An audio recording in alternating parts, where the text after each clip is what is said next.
Welcome back. Most revenge is loud. This one is quiet, almost surgical. The protagonist doesn't confront anyone. She simply knows what her husband doesn't. The house he fought so hard to keep is already sinking. The mechanism at work is fraudulent conveyance. She understood it before he signed a single paper. You're watching Historical Manhwa. The coffee in the paper cup had gone cold 40 minutes ago, but Nora Caldwell kept her hand wrapped around it anyway.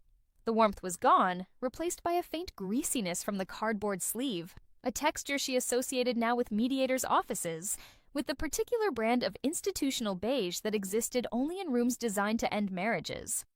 The HVAC unit above her buzzed with a sound like a trapped insect, steady and tuneless, and the fluorescent panel to her left flickered every 90 seconds with a reliability she had started timing in her head.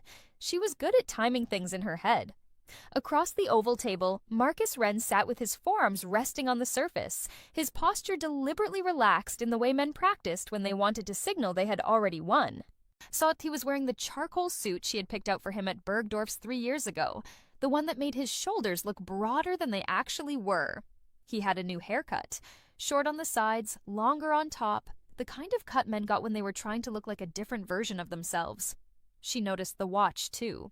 A Patek Philippe she had never seen before, the kind that cost more than some people's annual salaries. On his wrist, like he hadn't noticed it was there. She noticed it. She cataloged it. She said nothing. The mediator, a woman named Diane Chu with reading glasses on a beaded chain, and the patience of someone who had watched 3,000 marriages dissolve across the same oval table, was flipping through the settlement document with a red pen she kept clicking without writing anything. There was a faint smell in the room, old paper, the specific staleness of documents that had been handled too many times, and underneath it, the chemical sweetness of Diane's hand lotion, something with lavender that didn't quite mask the antiseptic quality of the air. "So, we're in agreement on the primary residence," Diane said, clicking the pen again. "The Aldermore property goes to Mr. Wren. Ms. Caldwell receives the investment accounts, the Merrill Lynch portfolio, the 2 IRAs, and the brokerage account at Fidelity. Is that correct?" "That's correct," said Marcus's attorney, a man named Preston Holt, who wore his confidence like a cologne applied too liberally. He had positioned himself at a slight angle to Marcus, the body language of someone who believed he had already secured the territory. Nora looked at her own attorney, a woman named Sandra Park, who had the kind of stillness that came from 20 years in family law and a genuine disinterest in performing emotion for anyone in the room. Sandra gave a small nod.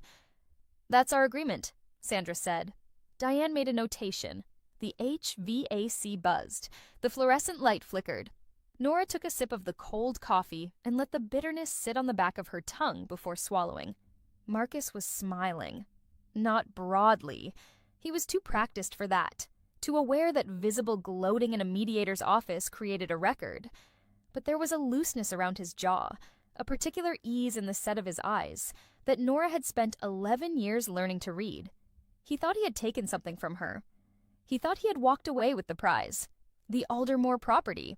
4 bedrooms, 3.5 baths, plus a chef's kitchen with a wolf range and a sub-zero refrigerator that Marcus had insisted on. A finished basement with a climate-controlled wine room that held 400 bottles. A backyard with a gunite pool and a pergola they had built the summer after their 7th anniversary, when things had still felt like they could last. The house sat on 0.6 acres in Aldermore Heights, one of the most sought-after zip codes in the tri-state area, and at the peak of the market 3 years ago, it had appraised for $2.8 million.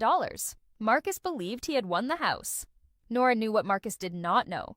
Could not know, because she had been very careful about what she allowed him to understand, which was that the Aldermore property was not worth $2.8 million. It was not worth $2 million.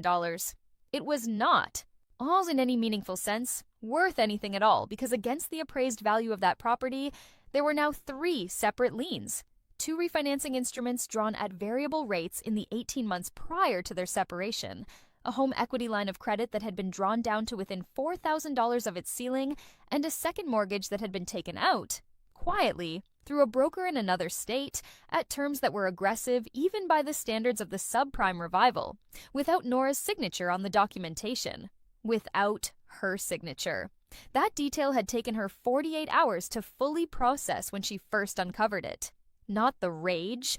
She had moved past rage by then, or rather, she had folded it into something colder and more useful, but the technical implications. Because a mortgage instrument executed without the co-owner's signature on a jointly held property was not simply a legal irregularity. It was fraud. Specifically, it was mortgage fraud, a federal offense with its own set of provisions and penalties that existed entirely outside the realm of family court. And underneath the fraud, or perhaps woven into it, was something more intricate. A pattern of transfers, small at first and then larger, of marital assets into holding entities that had Marcus's thumbprints on them, but not his name. A pattern that a family law attorney reviewing the surface-level financials would not necessarily catch, but that a forensic accountant with 11 years of experience in financial investigations absolutely would. Nora was a forensic accountant, and she had been a forensic accountant for the entirety of their marriage, had built her practice from a 2-person consultancy to a 12-person firm with clients that included 3 regional banks, a publicly traded real estate investment trust, and an insurance company that paid her retainer annually and never questioned the invoice. Marcus had attended her firm's 10-year anniversary dinner. He had given a toast. She remembered the way he had looked at her across the table that night, the particular warmth in his eyes, the hand he had placed on the small of her back, and she had genuinely believed, that the look was real. She had been wrong about that. She had not been wrong about anything else. The signing took 40 minutes. There were many pages. Diane's hand lotion mixed with the old paper smell until the room felt saturated with both, and Nora signed where Sandra indicated without looking up, because she had already read every word of the document 3 times, had annotated her own copy in pencil with margin notes that tracked each provision back to the relevant statute, and she had nothing left to discover in the text. What she needed was the signed copies. What she needed was the date on Diane's notary stamp, because that date would become the reference point for the timeline she was building. 60 days from that date, possibly fewer, but she had learned to work with conservative estimates. When it was over, Marcus stood and buttoned his jacket. Preston Holt gathered his papers with the efficiency of a man already thinking about his next appointment. There was a moment, brief, no more than 3 seconds, when Marcus looked directly at Nora across the table. Something moved behind his eyes. Not regret, exactly, more like the look a card player gives when he flips his hand and sees the opponent's cards for the first time. A look that contains the first faint recognition that the game might have been more complicated than it appeared. But Marcus was not a forensic accountant. He was a commercial real estate developer with a good eye for properties and a greater confidence in his own intelligence than the evidence supported. He had looked at the settlement and seen what he expected to see. A wife who had fought hard for the house and lost. A wife who had taken the consolation prize of investment accounts while he walked away with a $2.8 million property in the best zip code in the region. He straightened his tie. The Patek Philippe caught the fluorescent light. "Take care of yourself, Nora," he said. She looked at him for exactly 2 seconds. "I always do," she said. She picked up her cold coffee and her leather portfolio and followed Sandra into the corridor without looking back. The beginning of the end had been a Wednesday in October, 8 months earlier, which Nora would later remember not for any dramatic revelation, but for the smell of paint thinner. She had been working late in the 3rd-floor home office, reviewing a set of escrow documentation for a client deposition, when she had gone downstairs for water and noticed the smell. Sharp, chemical, the specific scent of the brand of thinner Marcus used when he cleaned his watercolor brushes. The hobby he had taken up 2 years ago with the enthusiasm of a man manufacturing evidence of a rich inner life. The smell was coming from the direction of the mudroom. The brushes were in the mudroom, but Marcus was not at home. Marcus had told her he was in Pittsburgh until Thursday for a site walk on a mixed-use development he was pitching. She was not, at that point, suspicious. She was mildly puzzled.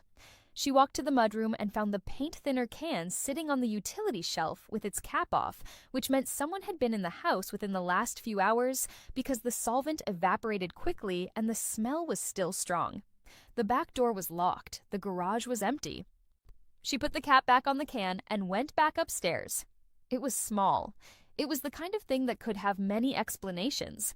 Marcus might have left it uncapped before his trip, and she simply hadn't noticed for 3 days. The cleaning service came on Tuesdays. One of the crew might have moved it.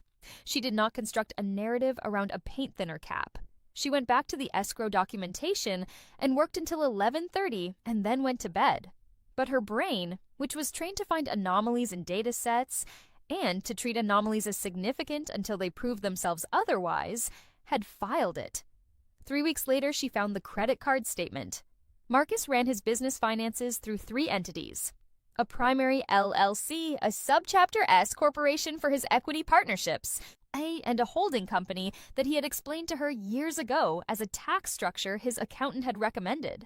She had taken his word for it then because they were newly married and she had not yet applied her professional lens to her personal life, which was an error she would spend considerable time examining later without arriving at anything useful because the error was simply trust. And trust was not a pathology, but a reasonable human condition that bad actors exploited. The credit card statement was from a card she did not recognize, a business rewards card issued through a bank they did not use, with a billing address she recognized as the LLC's registered agent address.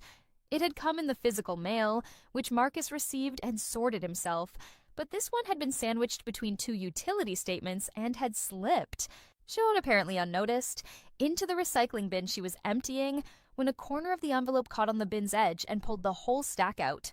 She almost put it back. The statement was addressed to Marcus's LLC. It was his business, his mail, his card. They did not have a rule about reading each other's mail. They did not have a rule about it because in 11 years, it had never seemed necessary. She held the envelope for 10 seconds. Then she opened it. The charges were not evidence of an affair. They were evidence of something she found, initially, more disorienting. There were restaurant charges. Good restaurants, the kind with prix-fixe menus and wine lists that ran to 30 pages. But also charges at stores she didn't recognize. A charge at a jewelry counter in the Nordstrom at a mall 2 states away. Charges at a hotel in Miami she had never been to. Those could have been an affair. Those she understood as a category of betrayal. But there were also charges that made a different kind of sense and no sense at all simultaneously. A payment to a title company in New Jersey, a payment to a notary service in Delaware, a payment to a firm whose name she typed into her phone's browser and found to be a specialty mortgage broker that advertised its services as flexible financing solutions for complex real estate situations. She stood at the recycling bin in the kitchen for a long time. Then she went back upstairs to her office, not to cry, not to panic. She sat down at her workstation with the statement on the desk beside her, and she opened a new spreadsheet and she began to type.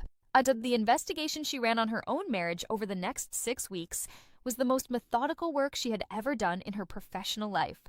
And she had once spent 4 months untangling a $40 million insurance fraud scheme that involved 11 entities across 3 states. She was that precise. She was that cold. The coldness surprised her at first. She had expected to feel something that disrupted her function, and instead she felt something that sharpened it, as though the betrayal had acted as a clarifying agent on the parts of her brain that dealt in data and pattern recognition. She did not feel nothing. She felt a specific, controlled fury that she experienced less as an emotion and more as a fuel source, a combustible material she was deliberately rationing. She requested, through her firm's secure portal, the services of a title search specialist named Glenn Okafor, whom she had worked with on 2 previous litigation support matters, and who understood, without being told, that discretion was a condition of the engagement. She paid him from her personal account at a bank where she held accounts that predated her marriage and that Marcus did not know about. Not because she had hidden them, but because Marcus had never asked and she had never mentioned them. And over time the accounts had accumulated enough interest and dividend income that she thought of them as her original life, the life before, that had continued running quietly alongside the marriage. Glenn came back with the title search results on a Thursday afternoon in November. He sent them encrypted. She decrypted them at her desk with a cup of tea she forgot to drink. The Aldermore property had been purchased in 2014 for $1.9 million. With a conventional 30-year mortgage at a fixed rate of 3.8%, a product that no longer existed in the current rate environment and that had been one of the genuinely good financial decisions of their early marriage. The original balance had been $1.4 million. Over 9 years of payments, at the terms of the original note, the balance should have been approximately $1.1 million, perhaps slightly less. The equity, at the current appraised value, should have been in the range of $1.6 to $1.8 million. It was not. In March of the previous year, a cash-out refinance had replaced the original mortgage. The new principal, $2.1 million. The interest rate, variable, and starting at 6.2% and adjustable annually. The lender, a non-bank mortgage company headquartered in Nevada that had been the subject of 2 state-level investigations for predatory lending practices, though it had not been shut down and its instruments were, technically, legal. The signatures on the refinancing instrument included Marcus's signature. They also included a signature in Nora's name. She had not signed it. She had not been present for the execution. She would confirm later by pulling her calendar and credit card records in Chicago that week for a conference she attended annually. Someone had signed her name on a mortgage instrument that encumbered a property she co-owned, drawing $2.1 million against it at terms that would cost them north of $13,000 per month in interest alone. She sat with that for a while. Then she found the second mortgage and the HELOC. The second mortgage had been executed 8 months after the refinance through a different broker, the one from the credit card statement, for $380,000 at rates that were aggressively unfavorable. The HELOC had a ceiling of $250,000 and had been drawn down to $246,000. The total debt against the Aldermore property, when she added it up in her spreadsheet with the careful precision she applied to everything, was $3,048,000 against an appraised value of $2.8 million. She sat back in her chair. The tea had gone completely cold. Outside the window, the November light was doing something gray and specific to the bare branches of the oak tree that Marcus had once tried to have removed because he said it dropped too many leaves, and she had argued to keep it because she liked the way it looked in winter, and they had kept it. She was looking at it now and thinking about the oak tree the way she thought about problems that had not yet resolved themselves into solutions, holding it in her peripheral vision while her central focus processed numbers. He had extracted the equity from their house. Millions of dollars, drawn against an asset they jointly owned, using instruments that bore her forged signature. He had not, as far as she could tell, put any of that money into the business. The LLC showed no unusual capital infusions in the period. The money had gone somewhere. She would find out where. She was a forensic accountant, and finding out where money went was what she did. But the immediate implication was stark and simple. The house Marcus was so proud of, the house that had been the central asset of their marriage, was underwater. Not slightly, not by a margin that aggressive paydown could correct. It was underwater by $248,000 at current market, and the variable rate on the primary refinance meant that in an environment of rising rates, which was the environment they were currently in, the monthly debt service was climbing toward a number that Marcus's business income, she knew from the tax returns she had access to, could not comfortably sustain. Nora had made her living understanding when financial structures were not sustainable. The Aldermore property was not sustainable. She closed the spreadsheet. She opened a new document and started making notes in the legal pad she kept for cases she did not want digitized. She wrote in her smallest handwriting, the shorthand she used when she was thinking faster than she wanted to commit to paper. The question she was writing toward was not, "What has he done?" She already knew what he had done, in sufficient detail to make decisions. The question was, what does she do? She called Sandra Park the following Monday, not as a potential divorce client, but as a professional colleague. Nora had worked on 2 financial forensics matters that Sandra's firm had brought her in on as an expert consultant. And Sandra knew her as someone who arrived at depositions with color-coded binders and never got rattled on cross-examination. She met Sandra for lunch at a restaurant they both liked, a Thai place near the courthouse that had plastic chairs and food that was genuinely excellent. The kind of place where nobody important went, and therefore nobody who mattered would see them together. She ordered the larb and ate 3 bites and spent the rest of the meal talking. Sandra listened. She was good at listening. It was one of the things Nora had noticed about her early on, the quality of her attention when someone was explaining something complicated. She did not interrupt.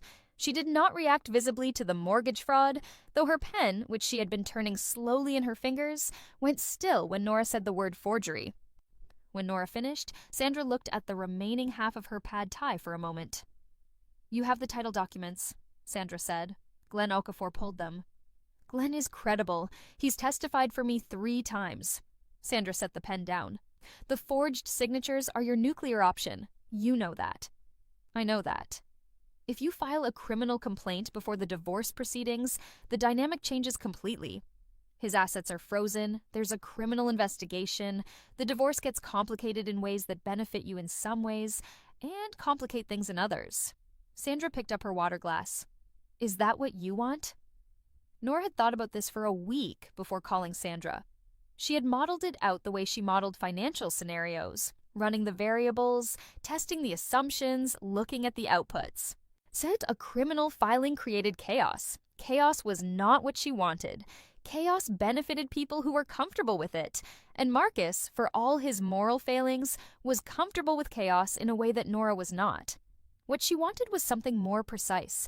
What she wanted was the specific outcome, to extract herself from the financial disaster he had created, to do it in a way that was clean and documented and left no exposure for her, and to ensure that when the consequences of his decisions arrived, and they would arrive, she had timed them, she knew approximately when. She was nowhere near the blast radius. "I want to be divorced with clean hands before the property goes into foreclosure," Nora said. Sandra had put down the water glass and looked at her for a long moment. Then something shifted in Sandra's expression. Well, not quite a smile, more like the recognition a strategist feels when she encounters another strategist. "Tell me about the timeline," Sandra said. The timeline was the architecture of everything. The refinance was at a variable rate that had already reset once, bumping the monthly payment by $1,800. The next reset was due in the spring. The business income Marcus drew, she had the last 3 years of joint tax returns, and the most recent K1 from his LLC was enough to service the original mortgage comfortably, not enough to absorb the post-reset payment on the refinance, plus the second mortgage, plus the HELOC minimum. The deficit, at current rates, was somewhere between $6,000 and $9,000 per month, depending on how aggressively the HELOC minimum was calculated. $6,000 to $9,000 per month. Now, for how long before the servicer initiated foreclosure proceedings? She had worked through the relevant statutes.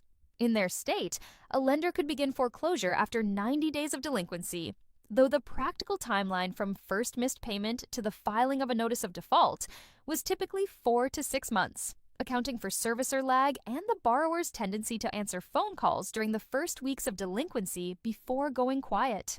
From notice of default to foreclosure sale varied by state law, and their state required a minimum notice period after the notice of default before any sale could proceed. She had, she told Sandra, estimated with conservative assumptions that the property would receive a notice of default approximately 5 months after Marcus's cash flow ran out, and that his cash flow would run out approximately 6 weeks after the spring rate reset, assuming he did not infuse capital from another source. She had seen no evidence of another capital source. She had seen evidence, in the business accounts she had access to through the joint tax filings, of the opposite. A decline in new development contracts, a pattern of deferred receivables that suggested clients who were slow to pay, and 2 overhead costs that had increased substantially in the past year in ways that pointed to expenses Marcus was running through the business that were not business expenses. The affair.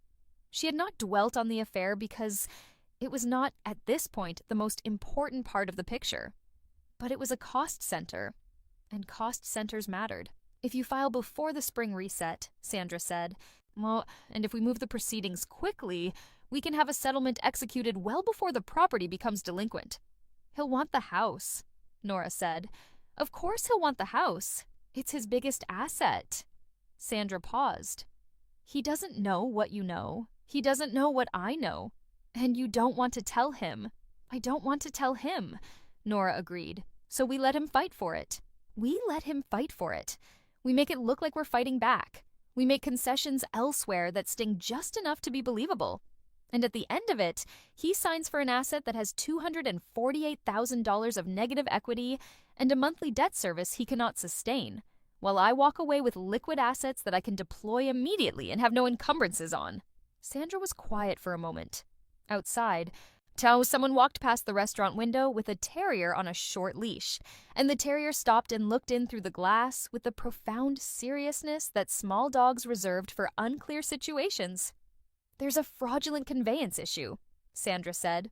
"If it ever came to light, the forgeries, the asset stripping, a court could revisit the settlement. It won't come to light from my end. The title documents stay with me and with Glenn. The criminal forgery option is available if I need it later, but I won't need it later." She thought about the Patek Philippe. He's already moved the money. Whatever he extracted from the equity, it's been laundered through enough layers that unraveling it in family court would take years and cost more than the assets are worth. The criminal route, federal mortgage fraud, is different. "Oh, but that's a card I only play if he comes at me after the fact," which he won't. "Why won't he?" "Because he thinks he won," Nora said. "People who think they've won don't go looking for things to reopen." Sandra looked at her for a moment with the expression of a person who has been in adversarial proceedings long enough to genuinely appreciate a well-constructed position. She picked up her pen again and wrote something on the small legal pad she carried everywhere. "All right," she said. "Let's file." They filed in January. The filings were uncontested in the sense that Nora did not contest the grounds, irreconcilable differences. Well, the modern euphemism for "I am done with you," and would like the court to formalize it. And the proceedings moved at the pace that proceedings move when both parties have attorneys who bill by the hour and clients who are ready to stop paying. There were 3 exchanges of financial disclosures, which Nora prepared for her side with the precision she brought to professional engagements, and reviewed on Marcus's side with the particular attention of someone who already knew the answers and was measuring the accuracy of the reporting against the reality she had documented. He disclosed the refinanced mortgage balance. He did not disclose it as a refinance, he disclosed it simply as mortgage balance, Aldermore property, with a figure that was current and technically accurate. He disclosed the HELOC. He did not disclose the second mortgage. How's that? That was interesting. The second mortgage had been executed through a broker in another state, secured against the property but arranged through an entity that was not the primary LLC. It was the holding company, the one the accountant had supposedly recommended, and the holding company's liabilities were listed in the financial disclosure in a line item format that buried the second mortgage in a category labeled Business Development Financing Secured, which was true in the same way that the deed to a building is paper, technically accurate, practically meaningless without context. Sandra flagged it in the discovery exchange. Marcus's attorney, Preston Holt, produced additional documentation that was thorough enough to satisfy the mediator's requirements without being thorough enough to reveal the second mortgage's full structure. Nora reviewed the documentation and made a note in her legal pad and said nothing. The negotiation over the house took 3 sessions. In the first session, Nora's position was that she wanted the house. She argued for it through Sandra with the intensity of someone who believed it was the most important asset on the table, which was the impression she needed to create, and which she sustained by not wavering when Preston Holt pushed back, and by asking questions through Sandra that were specific enough to suggest emotional investment. The pool, the wine room, the backyard they had built together. Marcus watched her with growing satisfaction across the table. He wanted the house more than he had wanted anything in the marriage, she suspected, because it was the physical evidence of a success story he had been telling himself. A story in which a man from a working-class family in central Pennsylvania had built himself into the kind of person who owned a $2.8 million property in Aldermore Heights. He had been telling that story for a decade. He was not going to let her have the punctuation mark. In the second session, Sandra introduced the concept of a buyout, Nora keeping the house and buying Marcus out of his equity share. This required them to agree on the equity value, which required them to agree on the outstanding debt, which required Marcus's side to produce a comprehensive debt statement. Preston Holt produced one. It included the refinance balance and the HELOC balance. It did not include the second mortgage. Nora reviewed it in her hotel room that night.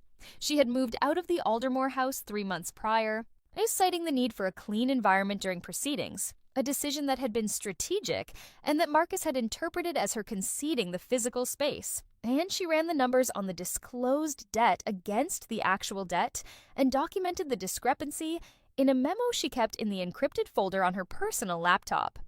The disclosed debt produced an equity figure of approximately $490,000. The actual debt produced an equity figure of approximately $110,000. If they had used the actual numbers in a buyout calculation, the price she would pay to buy Marcus out would be dramatically lower than the disclosed numbers suggested. She did not correct the numbers. She did not produce her own debt analysis. She allowed Preston Holt's inflated equity figure to stand, which meant that the buyout price was inflated, which meant that when she bowed out of the buyout discussion in the third session, conceding, after a performance of reluctant calculation, that the buyout price was beyond what her post-divorce liquidity could support, Marcus's team accepted the loss of the buyout bid with the easy grace of people who had already decided she couldn't afford it.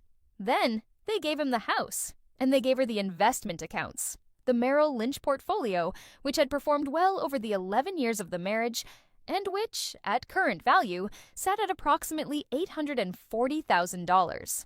The two IRAs, hers and Marcus's, combined at the time of the marriage, and jointly managed since, at a combined value of just over $300,000.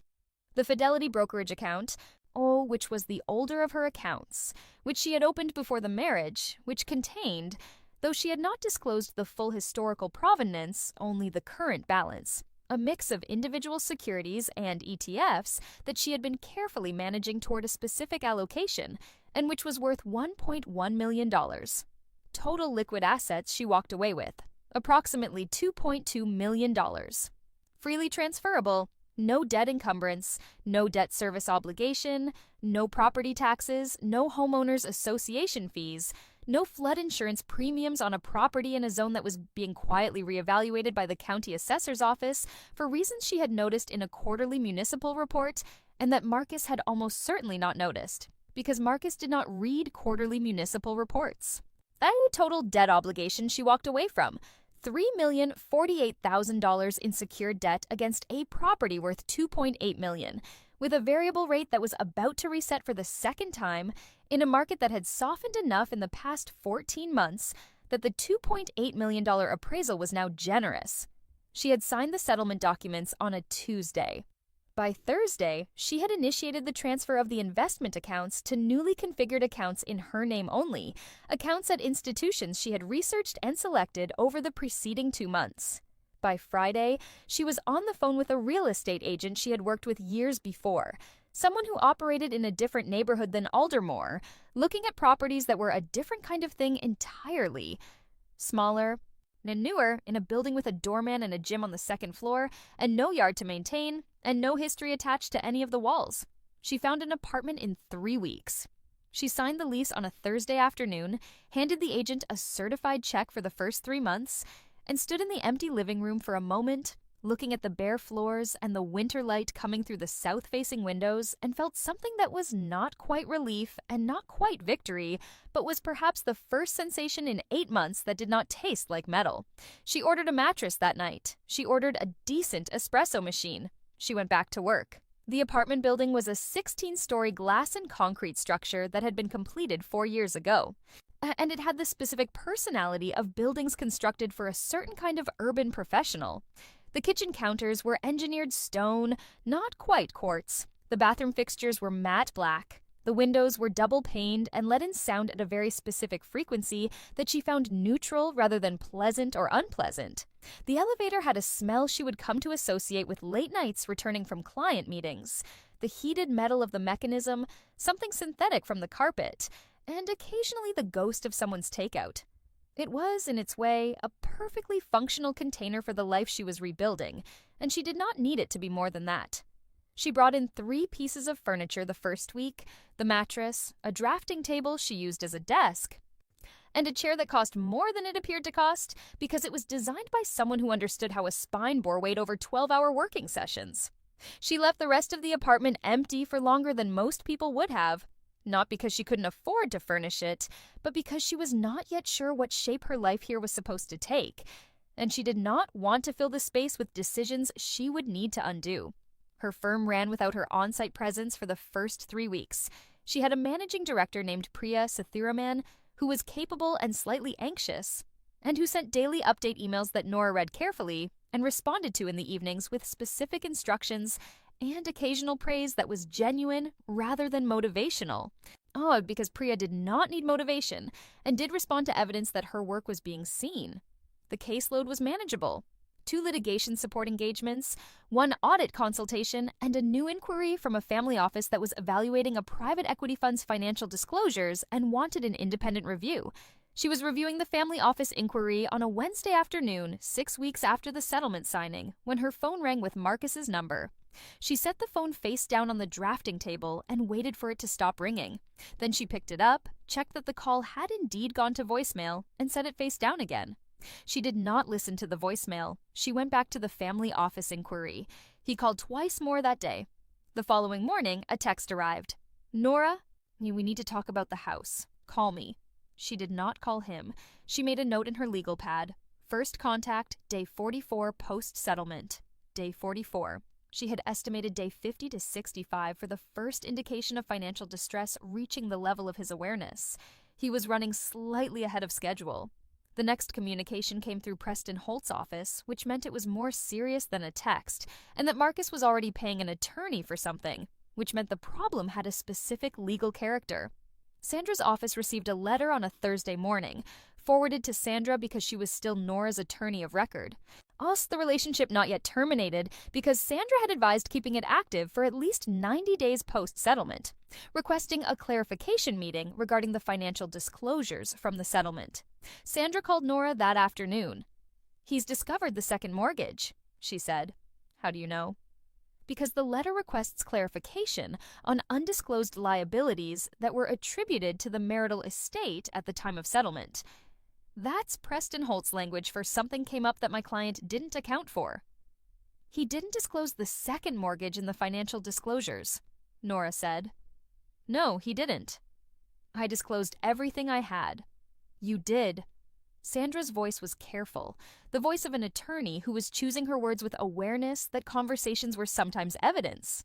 I want to understand what the basis of a reopening request would look like." "It's speculative at this point," Nora said. "He has no grounds to reopen a settlement based on information he failed to disclose himself. If he had disclosed the second mortgage, it would have appeared in the asset liability analysis, it would have affected the equity calculation, and the outcome might have been different. But he didn't disclose it. That's his problem. His attorney should explain that to him. Preston Holt is going to figure out very quickly that there's no avenue here." Sandra agreed. "But I wanted to make sure you were aware." "I'm aware," Nora said. "Tell me if anything changes." Nothing changed. Sandra's office sent a reply to Preston Holt's office explaining that the financial disclosures on Ms. Al Caldwell's side had been complete and accurate, that the settlement had been reached through a mediated process with full documentation, and that the firm did not see a basis for a clarification meeting. Preston Holt's office replied with a letter that was shorter than the first one and had the tone of correspondence written by an attorney who had reviewed the file and realized he was working with a losing position. Nora received Sandra's summary of the exchange on a Friday evening. She read it at the drafting table with a glass of a Côte du Rhône she had opened earlier, the first bottle she had opened in the new apartment, a wine she had chosen because it was good and cost $34, and she did not need to signal anything to anyone about what she was drinking in her own home. So the evening light was doing something particular through the south windows, turning the engineered stone in the kitchen a warmer shade than it was in the morning. She read Sandra's summary twice, noted the date, and filed it in the encrypted folder. Day 57. The foreclosure notice arrived at the Aldermore property on day 62. She knew this not because she was monitoring the property. She was not monitoring the property, but because Marcus called 11 times that day, and when he called the 12th time, she picked up. She picked up because 12 calls in a day was a data point. 12 calls meant the situation had advanced past the stage where it could be addressed through attorney correspondence or careful financial management or any of the other instruments he might have been reaching for in the days between day 44 and day 62. 12 calls meant he had the notice in his hand and wanted to talk to the person he held responsible for the situation he was in. And she wanted to hear exactly how he framed that responsibility. "He kept calling," she told Sandra later, when she described the conversation. 12 times. I picked up on the 12th. "What did he say?" "He said, 'You knew.'" It was what he said. His voice on the phone had a quality she hadn't heard before, a stripped quality, like a wire from which the insulation had been removed, so that what remained was the bare conducting material, none of the coding she had learned to read as warmth or certainty or ease. He said, "You knew about the mortgage situation when we signed the settlement."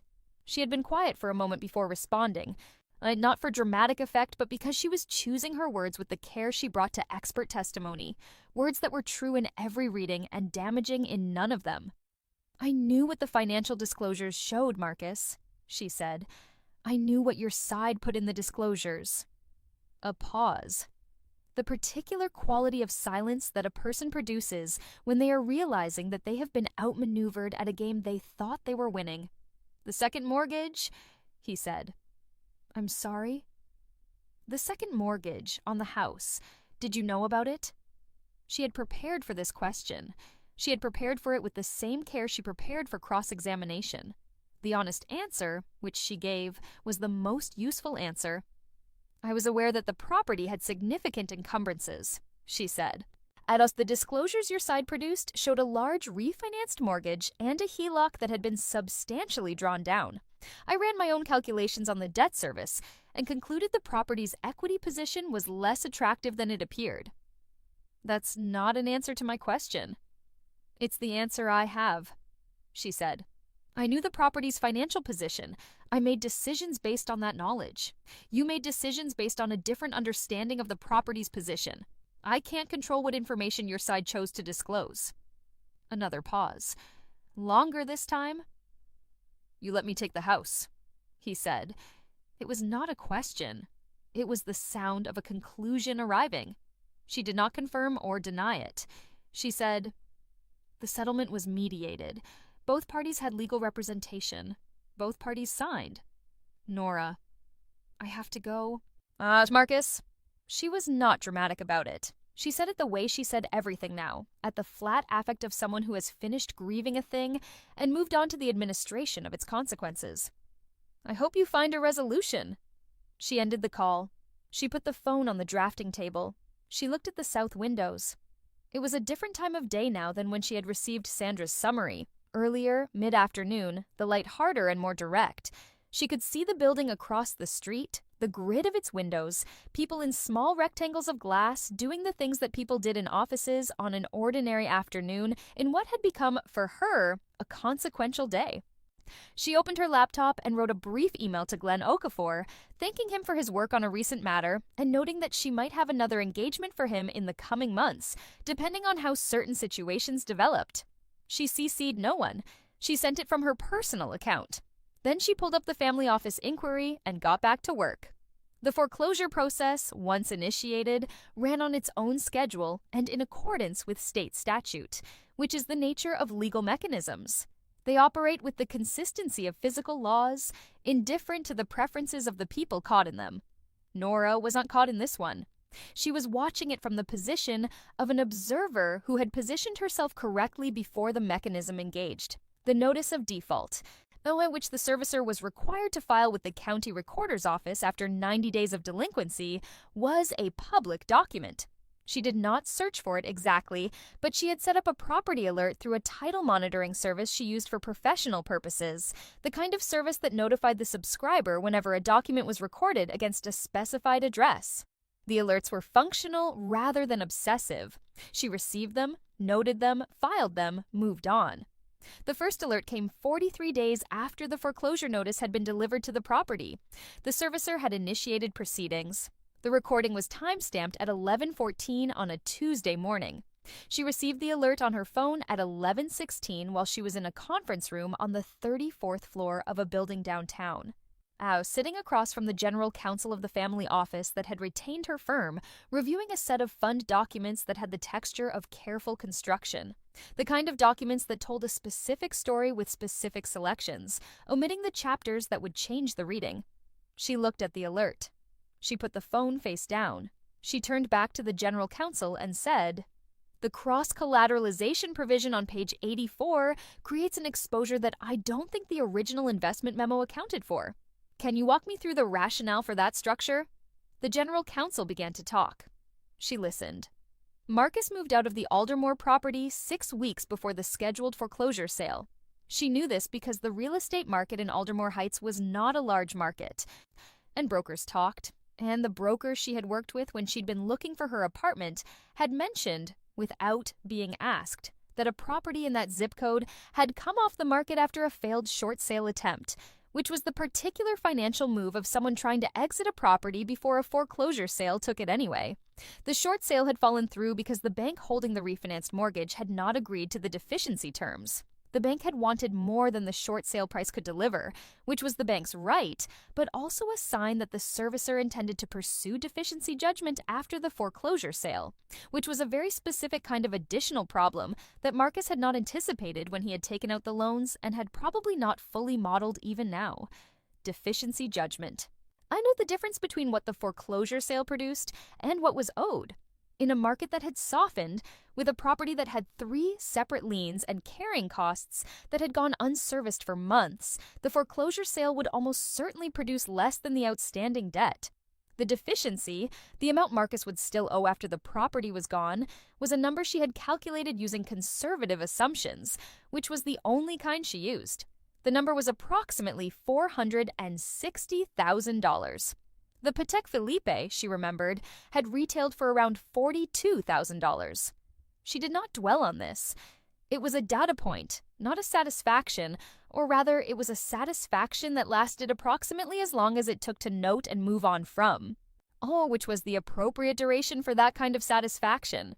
The hearing she had been working toward was scheduled for a Thursday morning in early spring, 9 months after the settlement signing. It was not a family court proceeding. It was a federal matter. She had not initiated it.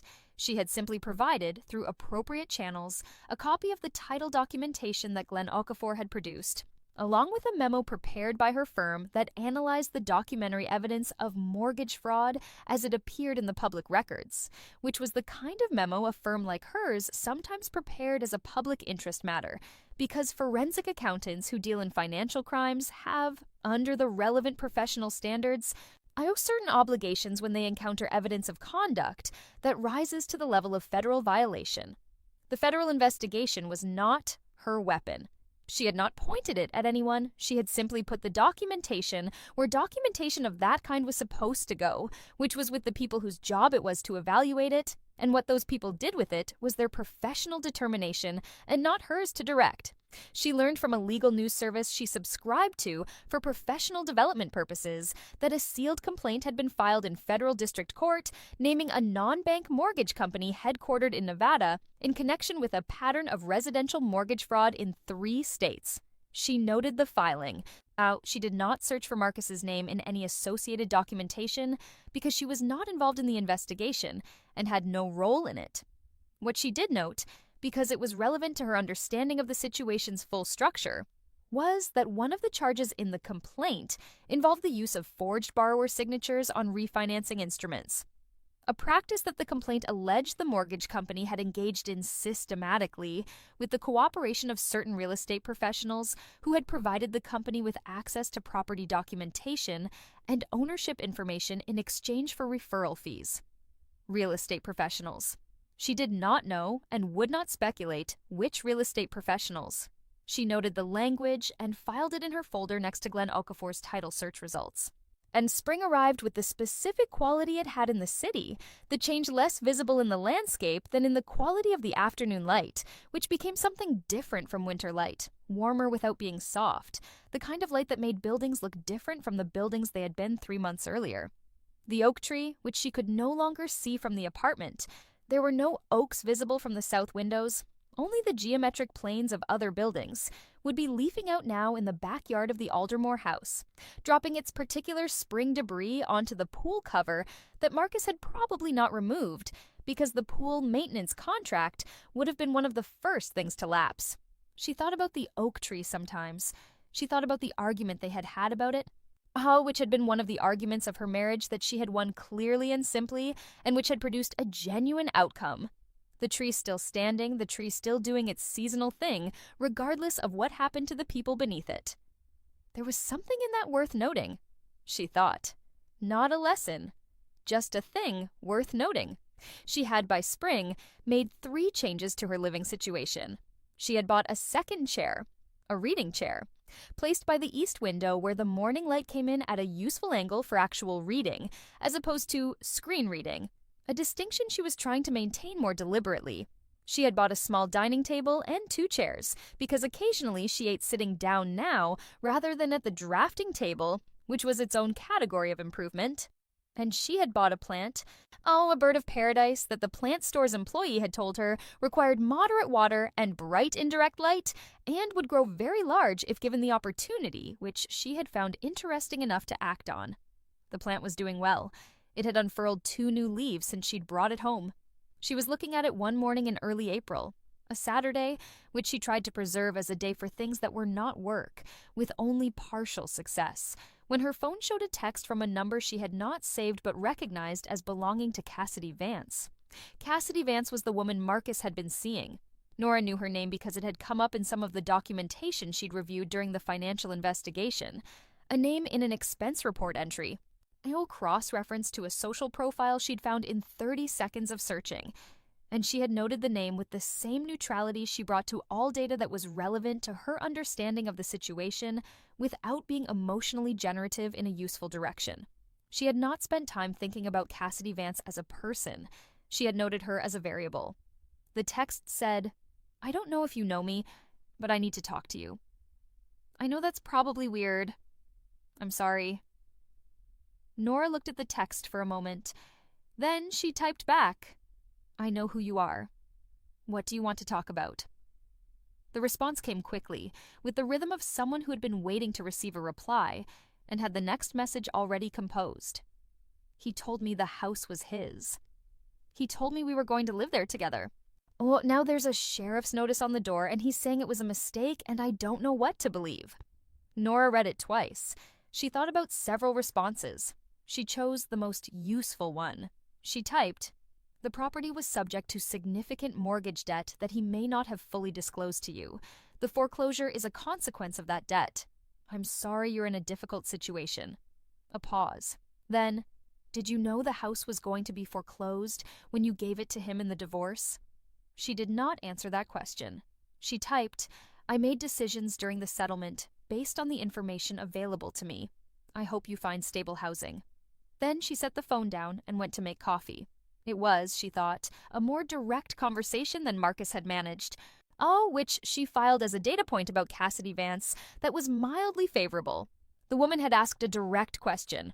That was worth something, even if the answer was not forthcoming.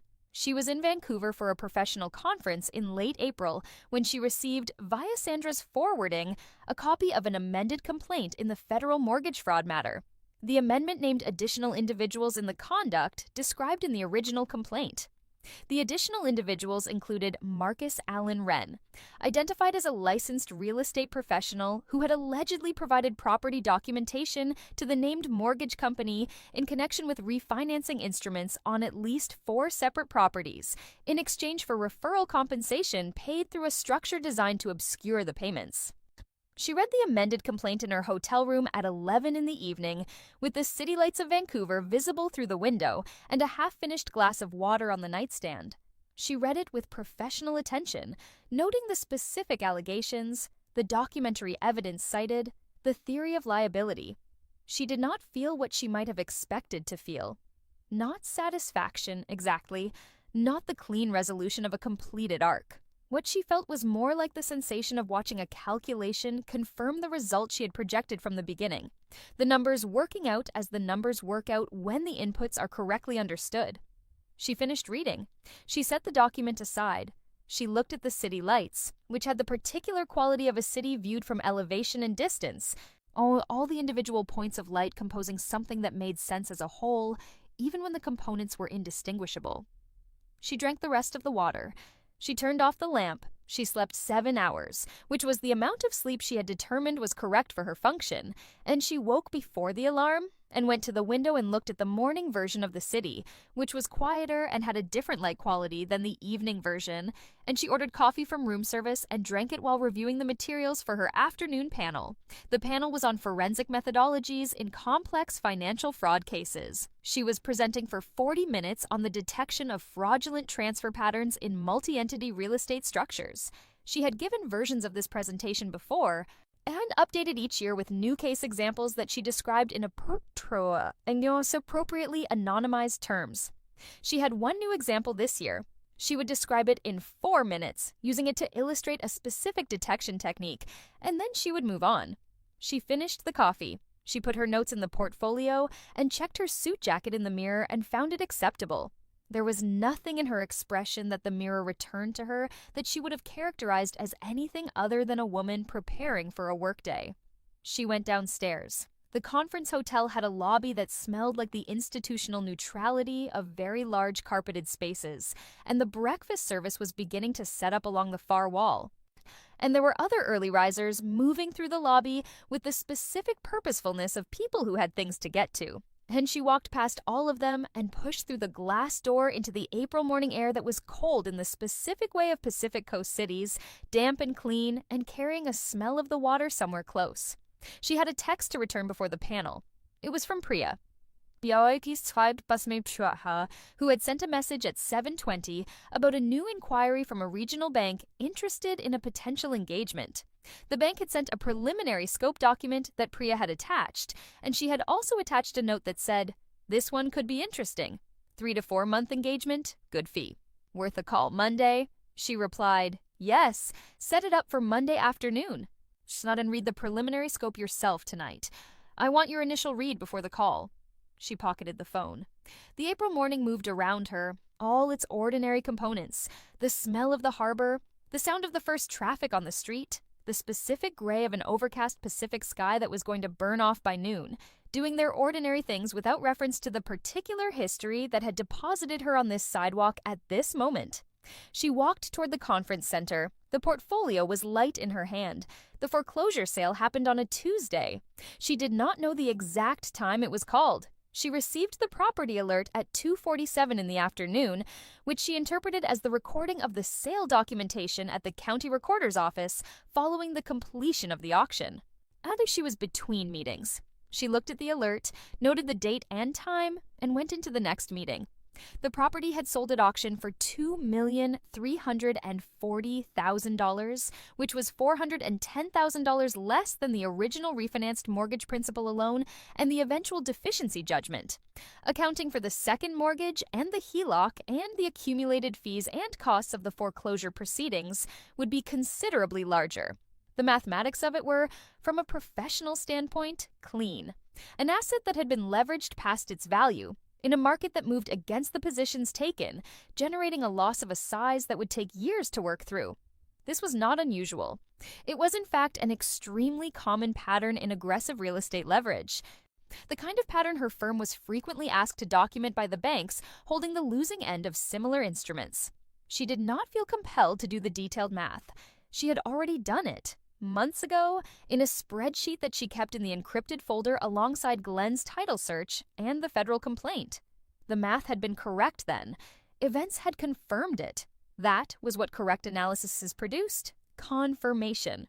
Sandra filed the termination of their attorney-client engagement in May. It was a practical administrative matter that contained, within its formality, a kind of close, the official documentation of a period that had begun in that Thai restaurant in November and had run through the Vancouver conference and the federal complaint and the foreclosure sale to a Tuesday afternoon when Norris signed the termination letter and felt the shift of a weight that had been ambient for so long, she had stopped registering it as a weight. She took Sandra to dinner at a restaurant that was not the Thai place. A different restaurant entirely, one of the newer places that had opened in the neighborhood near her apartment, with a menu that changed weekly and a bar program that took itself seriously, and lighting that was warm without being theatrical. They sat at a corner table and ordered cocktails and talked about things that were not the case, but because the case was over and there was nothing left to analyze in it, and they were two women who had things to talk about beyond the work they had done together. At one point, Sandra said, Are you satisfied with how it went? Nora thought about the question. She thought about it the way she thought about professional evaluations, not looking for the answer that felt right, but the answer that was accurate. It went according to the analysis, she said. The numbers worked out. Sandra turned her cocktail glass slowly in her hand. That's not exactly an answer. It's the most accurate one I have. Sandra looked at her for a moment with the expression of someone who understood that this answer was, in fact, a complete one. That for this particular person in this particular situation, all the numbers working out was not a diminished form of satisfaction, but perhaps the fullest available form of it. Then she raised her glass. To accurate analysis, she said. To accurate analysis, Nora said. The new engagement, the regional bank inquiry that Priya had flagged in April, had evolved by summer into a significant matter. The bank had discovered irregularities in a portfolio of residential mortgages that it had purchased from an originator in a secondary market transaction, and the irregularities had the texture, upon initial review, of a systematic problem rather than isolated errors. The bank's general counsel had retained her firm to perform a forensic review of the origination documentation and the transfer records, with a particular focus on the signatures on the underlying instruments. Or the work was detailed and absorbing and technically interesting in the way that work is interesting when the problem is genuinely complex and the stakes are real and the methods required are ones she had been developing and refining for 15 years. She assigned 3 people from the firm to the project team. She supervised closely. She read every document set they produced and asked questions at the margin that sent them back to the source materials, because the answer to the question that the bank was really asking, was there fraud, and if so, how much, and who knew, required a standard of documentation that did not allow for inference where direct evidence was available. She was reviewing a set of the project team's preliminary findings on a Thursday evening in late June, sitting at the drafting table with the espresso machine producing its particular sound in the kitchen, and the bird of paradise throwing an elongated shadow across the floor from the reading chair, when her phone showed a notification from a news aggregator she used for financial industry alerts, a headline about a federal indictment in a residential mortgage fraud matter, naming 6 defendants including the non-bank mortgage company from Nevada. She clicked through. Marcus's name was in the 4th paragraph, described as a co-conspirator who had entered into a cooperation agreement with federal prosecutors in exchange for his testimony against the other named defendants. Cooperation agreement. She read the language carefully. A cooperation agreement was not a guilty plea, though it typically involved one. It meant he was talking to prosecutors. It meant whatever he knew, which was more than the court papers would ever fully reflect, was being exchanged for a reduction in the exposure that would otherwise have applied to a licensed real estate professional knowingly participating in a mortgage fraud scheme across multiple properties. She read to the end of the article, which was not very long and did not contain new information beyond what the public filings provided. Then she closed the browser and went back to the project team's findings. She had 4 margin notes to write before the morning meeting. She wrote them precisely in the shorthand the team had come to understand, referencing the specific document citations she wanted them to pull. In August, she took a week off, not a vacation exactly, but a week in which she did not go into the office and did not take client calls and did not check work email except at 7 in the morning for 15 minutes, a structure Priya had designed for her with the gentle authority of someone who believed in the concept of restoration and understood that the managing principle of the firm taking time off was itself a model worth setting. She went to Maine, to a place she had gone once as a child and had carried in her memory as something to return to, a small town on the coast, Rocky Beach, the specific smell of low tide and pine resin and cold, clean water. She rented a house that was not expensive and not particularly comfortable in the sense of the apartments and hotels she had stayed in for years. The beds were the beds of rental houses, functional and anonymous. None, and the kitchen was stocked with utensils that required improvisation and pots that were not the right weight for the things she wanted to cook. She liked it. She cooked simple things and ate them at a table that looked out at the water, and she read novels that had nothing to do with finance or law, books she had been carrying in a mental list for years without making time for them, and she walked on the beach in the mornings with the cold wind off the Atlantic, doing something particular to her face that felt like being cleaned. She thought about the marriage sometimes, not with the analytical attention she had brought to it during the preceding year, but in the loose, associative way of thinking that occurs when the mind is not directed at a task. She thought about the early years, all which had been genuinely good in ways she did not wish to revise. There had been real warmth in them, real humor, the specific pleasure of building a life with someone who interested you. She thought about the point at which things had shifted, and she was honest with herself that she could not precisely locate the point, which was one of the harder things about the kind of betrayal that develops slowly over years. It does not have a single moment of beginning.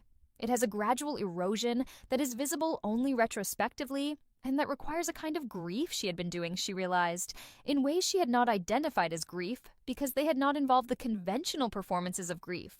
She had not cried very much, she had built spreadsheets, but perhaps those were two expressions of the same process. She did not arrive at conclusions about this. She let it move through her thinking the way the tide moved without needing to document it. On the fourth day, sitting on the porch with coffee in the early morning, she called her younger sister, who lived in Portland, and who had been sending careful check-in texts throughout the year that Nora had replied to with the minimal but genuine responses that she was capable of in her current state. Her sister picked up immediately, with the particular quality of alertness that meant she had been waiting for this call for some time. They talked for an hour. It was not a difficult conversation. It was a conversation about real things: her sister's children, the job situation in Portland, the coast, the rental houses in adequate pots. Her sister said, "You sound different." Nora asked, "Different how?" Her sister thought about it and said, "Quieter. Not sad quiet. Just like there's less noise." Nora thought about that. "The noise was a version of something I was carrying," she said. I put it down. "Where?" She looked at the water.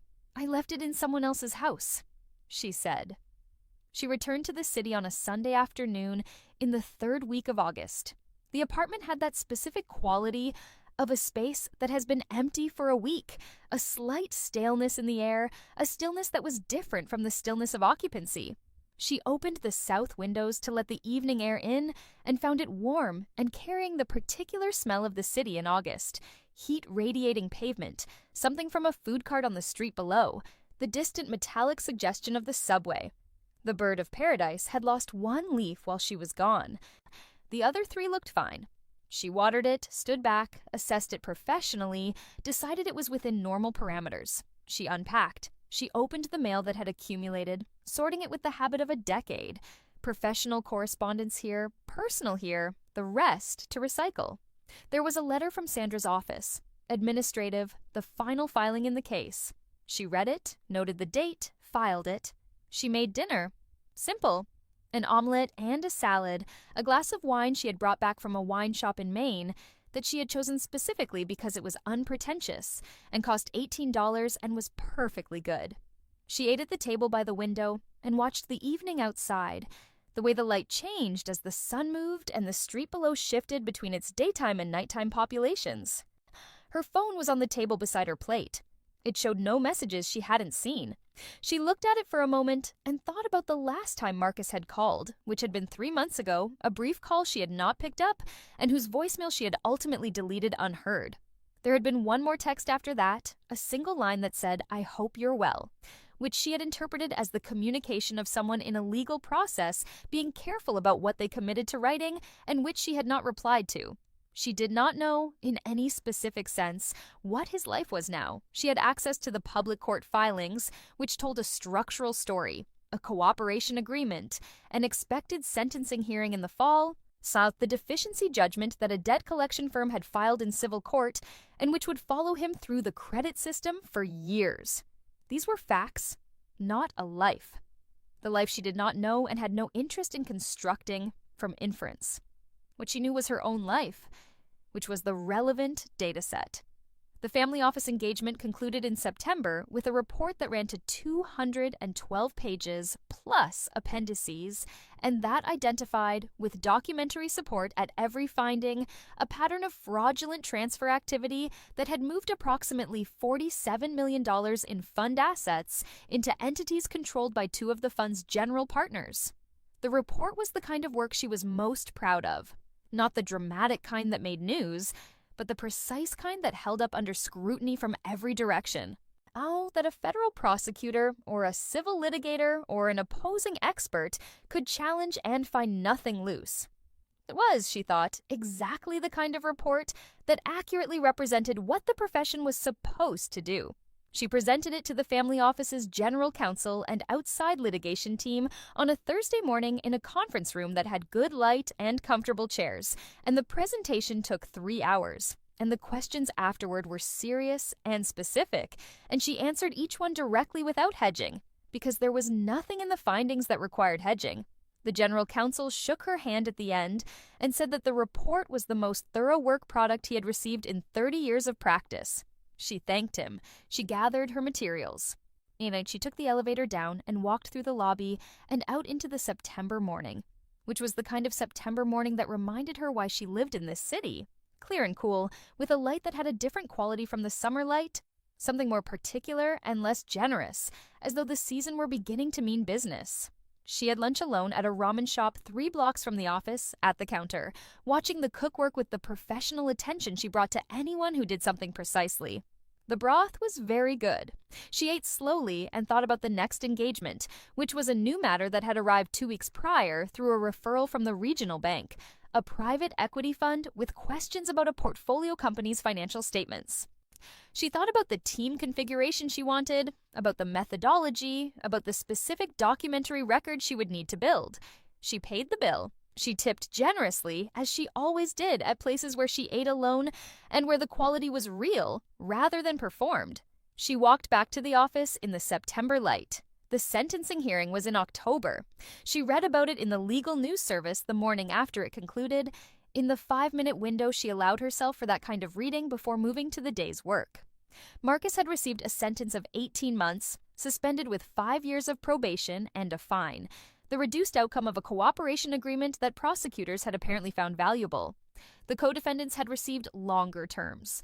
The mortgage company had been ordered dissolved. Yet she noted the sentencing. She did not feel the variety of things she might have expected to feel. Not triumph, not grief, not the complex ambivalence of someone who once loved a person and is now reading their legal fate in a news service summary. What she felt was the flat acknowledgement of a fact. The fact had been arrived at through a process that was separate from the process she had conducted, executed by people whose job it was to do exactly this kind of work, triggered by documentation that had been filed through appropriate channels in accordance with professional obligations. The process had worked. This was the appropriate response to a process working, to note it and to continue. In November, she hired a 3rd managing director for the firm. His name was David Tran, and he had come to her through 2 referrals and an interview process that had taken 3 rounds, not because she was indecisive, but because she had specific criteria that most candidates satisfied only partially, and she had learned enough about her own judgment to wait for the match rather than accept the approximation. David was 34, had 12 years of forensic accounting experience, including 4 at the FBI's Financial Crimes Unit, and had the particular quality she valued most in her firm's leadership, the ability to sit with complexity without reaching for simplicity prematurely. She told him in his first week that the work they did at the firm required a specific kind of patience, that the point at which most people reached conclusions was usually 50 to 60% of the way through the available evidence, so that the second half of the evidence was where the real story lived, and that finding it required the willingness to be wrong about your initial read and to rebuild from the corrected foundation without attachment to the first version. He had looked at her while she said this with the attention of someone recording the information for actual use, rather than processing it as orientation material to be forgotten by the second week. She liked that. "How do you know when you found the real story?" he asked. She thought about it. "The numbers stop arguing with each other," she said. "Everything that was inconsistent becomes consistent with a different set of facts. You have to look for the set of facts that makes everything consistent." He nodded. "And if 2 different sets of facts both make everything consistent?" "They won't," she said. "If you've done the work correctly."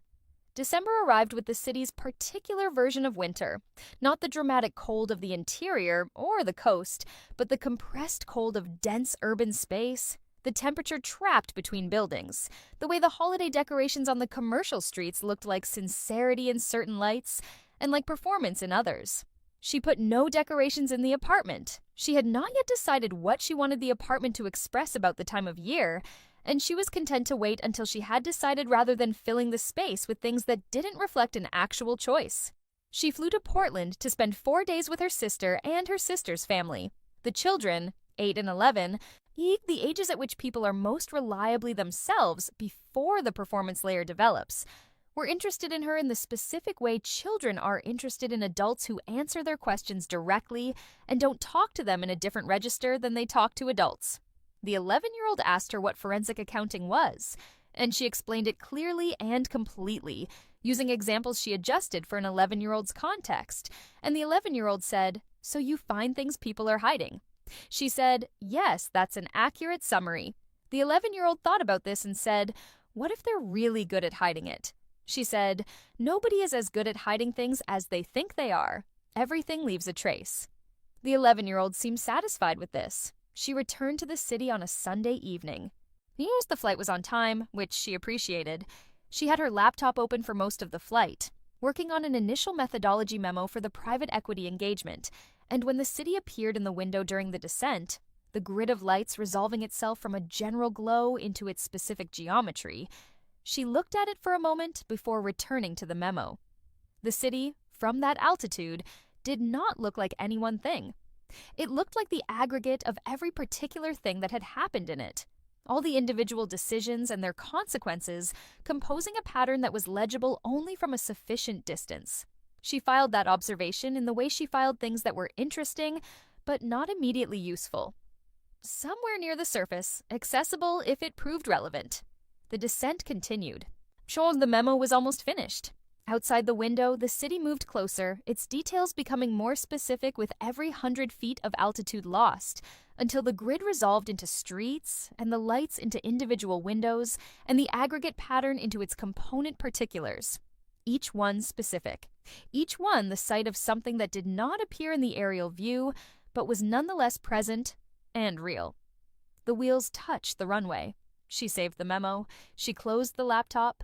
She had a flight to catch in February, a new engagement in a city she hadn't worked in before, a family office in Vancouver with a matter that had some textural similarity to the previous Vancouver engagement, and that Priya had flagged as the kind of work the firm was increasingly being sought for. Complex, multi-party, requiring the kind of forensic precision that was genuinely rare. She would be there for 2 weeks, maybe 3. She had booked a hotel that had a gym and good Wi-Fi and a restaurant that looked decent from the reviews, which was the relevant criteria. She was packing on a Wednesday evening. She packed 2 days in advance for long engagements, a habit from the years of travel when she had been building the practice and could not afford to be disorganized about logistics, when her phone buzzed with a number she didn't recognize. She let it go to voicemail. The voicemail was short, and its voice was one she recognized, altered slightly by the compression of the voicemail system and by something in the quality of the voice itself. A flatness she would have once called defeat, but which she now recognized as something different. The flatness of someone who had run their particular calculation and arrived at the terminal output. Marcus. Calling from a number she didn't have saved, which meant a new phone.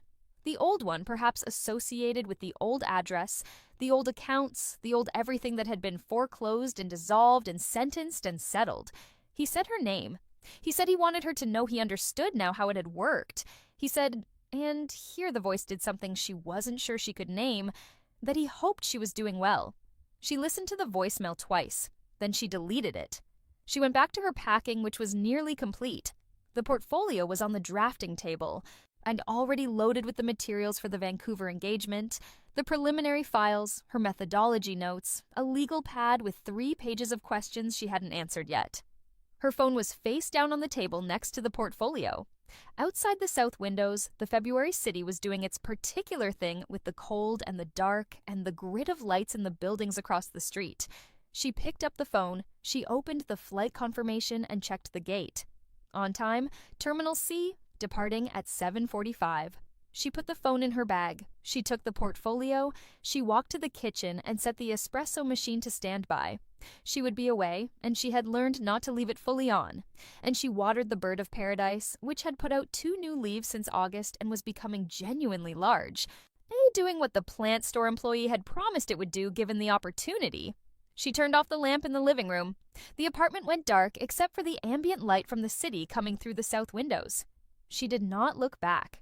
She took the portfolio and the bag and went out into the corridor, and the door closed behind her with the particular sound of a well-fitted door settling into its frame, the soft mechanical certainty of a thing that had been measured correctly and placed correctly, and which therefore functioned exactly as it was supposed to function, and not 1 inch otherwise.